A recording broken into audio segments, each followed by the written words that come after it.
الكفيل الذي يتأخر في تسليم رواتب العمالة يا شيخ عبد الله، العمالة المنزلية وغيرهم، ما التوجيه لهم؟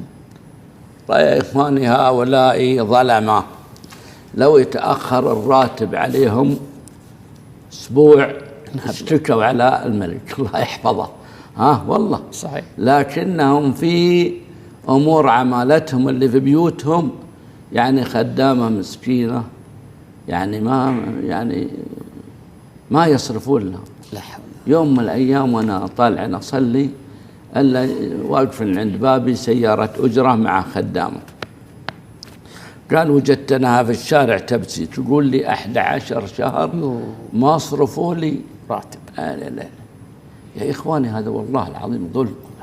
وذل المساكين ما يعرفون يروحون للتقاضي، يعني مثل الخدامة هذه ما هي برايحة المحكمة العمالية ولا المكتب العمل ولا، يعني أغلب أمورهم هكذا.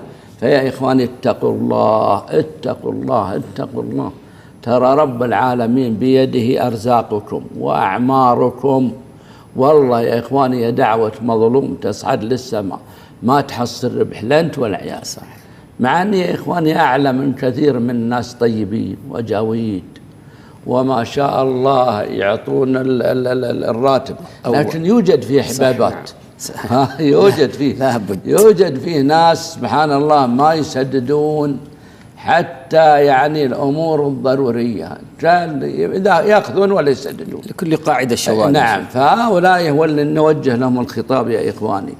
يا إخواني، ترى دعوة من مظلوم تفسد عليك بركة مالك وعمرك وعقلك وكل أمورك وتدبيرك.